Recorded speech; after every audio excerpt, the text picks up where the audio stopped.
Guys, welcome back to our channel. അപ്പോൾ ഇന്ന് Valentine's ഡേയുടെ ഒരു കുട്ടി വ്ളോഗാണ്. അപ്പോൾ അത് ആദ്യം തന്നെ ഈ ചപ്പും ചവറുമൊക്കെ കാണിക്കുന്നത് നാളെ വാലന്റൈൻസ് ഡേക്ക് ചേട്ടയ്ക്ക് കൊടുക്കാനുള്ള ഒരു ഫ്ലവറൊക്കെ ഉണ്ടാക്കാൻ വേണ്ടിയിട്ട് വാങ്ങിച്ച പേപ്പറൊക്കെയാണ്.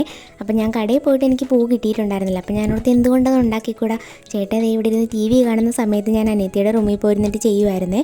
കൂടുതലും ചെയ്തത് സാന്ദ്രയാണ്. ഞാൻ ജസ്റ്റ് പേപ്പറൊക്കെ ഒന്ന് കട്ട് ചെയ്തതേ ഉള്ളൂ. അതേ നമ്മളുടെ പൂവൊക്കെ സെറ്റായി. എന്നിട്ട് ചെറിയൊരു ബൊക്കെ പോലെയൊക്കെ വെച്ച് കടയിൽ നിന്ന് ഞാൻ ഡയറി മിൽക്ക് വാങ്ങിച്ചുകൊണ്ട് വന്നായിരുന്നു. അങ്ങനെ അതുമൊക്കെ ആയിട്ട് ഇതേ ചെറിയ രീതിക്കൊന്ന് സെറ്റാക്കി എടുത്തു. അപ്പോൾ നാളെ രാവിലെ കൊടുക്കാനാണ്. രാവിലെ ഇത് കൊടുക്കുമ്പോൾ ഉള്ള റിയാക്ഷൻ കാണാൻ ഞാൻ നല്ല എക്സൈറ്റഡ് ആണ്. അപ്പോൾ ചേട്ടായി പോയി കിടന്ന് ബൊക്കെയൊക്കെ കൊണ്ട് ഒളിപ്പിച്ച് വെച്ചിട്ടുണ്ട്. ഇനി ഞാനും പോയി കിടക്കട്ടെ, ബാക്കി അപ്പോൾ രാവിലെ കാണാവേ. അങ്ങനെ പിറ്റേന്ന് രാവിലെ ഒരു 5 മണിയൊക്കെ ആയപ്പോഴത്തേക്ക് ഞാൻ എഴുന്നേറ്റ്. അപ്പോൾ ഇത്രയും രാവിലെ എഴുന്നേൽക്കുന്നത് വേറെ ഒന്നും കൊണ്ടല്ല, ചേട്ടായിക്കും എനിക്കും ജോലിക്ക് പോകുമ്പോഴത്തേക്ക് ഫുഡൊക്കെ കൊണ്ടുപോകണം. അപ്പോൾ രാവിലെ എഴുന്നേറ്റ് എല്ലാം ചെയ്താലേ കറക്റ്റ് ഒരു 7 മണിയൊക്കെ ആകുമ്പോഴത്തേക്ക് ജോലികളെല്ലാം തീരത്തുള്ളൂ. അതുകൊണ്ടാണ്. അപ്പോൾ നിങ്ങളോർക്കും ഇവൾ ഈ ഡ്രസ്സ് തന്നെയല്ലേ ഇന്നലെ ഇട്ടേന്ന്. ഞാൻ ഇന്നലെ വൈകിട്ട് ഓഫീസിൽ നിന്ന് വന്നിട്ട് എടുത്തിട്ട് ഉടുപ്പാണ്. അതാണ് രാവിലെ ഉറങ്ങി എഴുന്നേറ്റപ്പോഴും അത് തന്നെ കാണുന്നത്. പിന്നെ ദേ രാവിലത്തേക്കുള്ള ഫുഡും ഉച്ചക്കത്തേക്കുള്ള ഫുഡും രണ്ടും കൂടെ ഞാൻ മിക്സ് ആക്കിയാണ് ഉണ്ടാക്കുന്നത്. അതിൻ്റെ ഇടയിൽ കൂടെ ഞാൻ തുണി കഴുകാനും കൂടെ കൊണ്ടിട്ടിട്ടുണ്ട്. അതാകുമ്പോൾ കുക്കിംഗ് കഴിയുന്ന ടൈമിൽ തുണിയൊക്കെ വാഷ് ചെയ്ത് കിട്ടുകയും ചെയ്യും. നേരമൊക്കെ ദേ വെളുത്ത് വരുന്നതേ ഉള്ളൂ. ഇപ്പോൾ ഒരു 5:45 കഴിഞ്ഞിട്ടേ ഉള്ളൂ. പണ്ടൊക്കെ പേടിയായിരുന്നു ഇങ്ങനെ ഇരുട്ടുള്ളപ്പോഴൊക്കെ രാവിലെ എഴുന്നേൽക്കാനായിട്ട്. ഇപ്പം അത് ശീലമായത് കാരണം അത്രയ്ക്ക് അങ്ങോട്ട് പേടിയൊന്നും ഇല്ല. അങ്ങനെ നമ്മുടെ രാവിലത്തെ പണികളൊക്കെ ഏകദേശം ഒതുങ്ങിയിട്ടുണ്ട്. പിന്നെ ഞാൻ കൂടുതൽ ഡീറ്റെയിൽഡ് ആയിട്ടൊന്നും കാണിക്കാത്തത് ഒരു ഡേ ഇൻ മൈ ലൈഫോ കുക്കിംഗ് വ്ളോഗോ ഒന്നും എടുക്കാത്തത് കൊണ്ടാണ്. അപ്പോൾ ഉണ്ടാക്കിയ ഫുഡെല്ലാം ഇവിടെ സൈഡിൽ അടുക്കി വെച്ചിട്ട് പാത്രങ്ങളൊക്കെ കഴുകി മാറ്റി മൊത്തമൊക്കെ ഒന്ന് ക്ലീൻ ആക്കി. അപ്പോഴത്തേക്ക് ഒരു 7 മണിയൊക്കെ ആയപ്പോൾ ചേട്ടായി എഴുന്നേറ്റ് കഴിഞ്ഞാൽ കുറച്ച് സമയം എൻ്റെ കൂടെ അടുക്കളയിലൊക്കെ വന്ന് ആശാനിങ്ങനെ നിൽക്കുകയൊക്കെ ചെയ്യും. അന്നേരം തന്നെ ഞാൻ ഹാപ്പി വാലന്റൈൻസ് ഡേ ഒക്കെ വിഷ് ചെയ്ത് ഒരു ഉമ്മയൊക്കെ കൊടുത്ത് രാവിലെ തന്നെ നമ്മളിങ്ങനെ ഹാപ്പി ആയിട്ടൊക്കെ നിൽക്കുമ്പോൾ നമുക്ക് അന്നത്തെ ദിവസം തന്നെ നല്ലൊരു രസമാണല്ലോ. അപ്പോൾ ചേട്ടായി പറയുമായിരുന്നു, അയ്യോ ഞാൻ ആ കാര്യം വിട്ടുപോയി. ഞാനപ്പോൾ പറഞ്ഞു എനിക്കൊരു ചെമ്പരത്തി പൂവെങ്കിലും തരുമോ എന്നൊക്കെ ഞാൻ ഇങ്ങനെ തമാശയ്ക്ക് ചോദിച്ച്. അങ്ങനെ അതൊക്കെ കഴിഞ്ഞ് ഞങ്ങൾ രണ്ടുപേരും കാപ്പിയൊക്കെ കുടിക്കാൻ വേണ്ടിയിട്ട് എടുത്തേ. അതും എല്ലാം കഴിഞ്ഞ് ചേട്ടായി ജോലിക്ക് പോകാനായിട്ട് റെഡിയാകാൻ പോയപ്പോഴത്തേക്ക് ഞാൻ ആ ഗ്യാപ്പിൽ ഓടിപ്പോയിട്ട് നമ്മളിങ്ങനെ രാത്രി ഉണ്ടാക്കി വെച്ച ചെറിയൊരു ബൊക്കെയൊക്കെ കൊടുക്കാമെന്ന് വിചാരിച്ച്.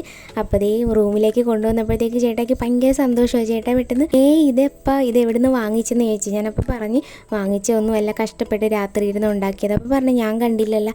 ഞാൻ പറഞ്ഞാൽ ചേട്ടായി കാണാതെ ഇരുന്ന് പതുക്കെ ഉണ്ടാക്കിയെടുത്തതാണ്, ഞാൻ മാത്രമല്ല സാന്ദ്രയാണ് ഉണ്ടാക്കിയതെന്നൊക്കെ ഇങ്ങനെ പറഞ്ഞു കൊടുത്ത് ചേട്ടായിക്ക് ഭയങ്കര ഹാപ്പി ആയി കേട്ടോ. എന്നിട്ട് അതിൽ നിന്ന് തന്നെ എനിക്ക് ഒരു മിഠായിയും പൂവൊക്കെ എടുത്ത് തന്നിട്ട് തിരിച്ച് വിഷ് ചെയ്യുമായിരുന്നു. കാരണം ചേട്ടായി നല്ല ജോലി കഴിഞ്ഞ് വന്നപ്പോൾ താമസിച്ചപ്പം മറന്നുപോയതാണ്. സത്യം പറഞ്ഞാൽ എനിക്കങ്ങനെ വിഷമമൊന്നുമില്ല കേട്ടോ. അയ്യോ എനിക്കൊന്നും കിട്ടിയില്ല, തന്നില്ല. പിന്നെ ചേട്ടായി ജോലിക്ക് പോകുന്നതിന് മുന്നേ തന്നെ ഞങ്ങളിതേ ആ മിഠായിയൊക്കെ പൊട്ടിച്ച് അങ്ങോട്ടും ഇങ്ങോട്ടും കഴിച്ച് ഒറ്റ ദിവസം തന്നെ ഹഗ് ഡേയും കിസ് ഡേയും വാലന്റൈൻസ് ഡേ എല്ലാം കൂടെ അങ്ങോട്ട് ആഘോഷിച്ചിട്ടാണ് ജോലിക്ക് പോയത്.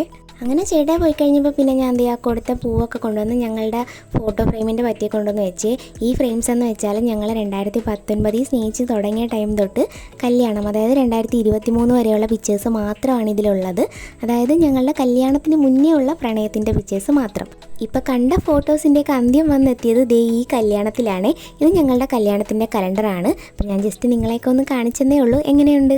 പിന്നെ ഞാൻ ഓഫീസിൽ പോകാനായിട്ട് റെഡിയായി. അപ്പോൾ വാലന്റൈൻസ് ഡേക്ക് ആയതുകൊണ്ട് ഒരു റെഡ് മയത്തിലങ്ങ് പോകാമെന്ന് കരുതി. അപ്പോൾ ഇനി വൈകുന്നേരം കാണാവേ. അങ്ങനെ രണ്ടുപേരും ജോലിയൊക്കെ കഴിഞ്ഞ് വൈകിട്ട് വീട്ടിൽ വന്നു കഴിഞ്ഞപ്പോഴത്തേക്ക് വരുന്നു അടുത്ത ആൾ. ചേട്ടായി ജോലി കഴിഞ്ഞ് വരുന്ന വഴിക്ക് ഡയറി മിൽക്കും ഫ്രഷ് ആയിട്ട് ഒരു റോസും ഒക്കെ വാങ്ങിച്ചുകൊണ്ട് വന്നേ. സത്യം പറയല, ഞാൻ ഭയങ്കര ഹാപ്പിയായി. വേറൊന്നുമല്ല, ഈ ഓഫീസിലെ സ്ട്രെസ്സും കാര്യങ്ങളൊക്കെ ആയിട്ട് വന്നിട്ട് പെട്ടെന്ന് അങ്ങനെ ഒരു കാര്യം കണ്ടപ്പോൾ എനിക്ക് ഭയങ്കര സന്തോഷമായി. എന്നെ സംബന്ധിച്ച് എനിക്കെന്ന് പറയുമ്പോഴത്തേക്കും ഏറ്റവും കുഞ്ഞ് ഗിഫ്റ്റ് ആണെങ്കിൽ അല്ലെങ്കിൽ ഒരു മിഠായി ആണെങ്കിൽ കൂടി ഞാൻ പ്രതീക്ഷിക്കാത്ത ടൈമിൽ എനിക്കത് കിട്ടുമ്പോൾ ഞാൻ ഭയങ്കര ഹാപ്പിയാകും. അപ്പോൾ കാണുന്നവർ വിചാരിക്കും ഇവൾ ഈ ചെറിയ കാര്യത്തിനൊക്കെ എന്തിനാ ഇത്രേ.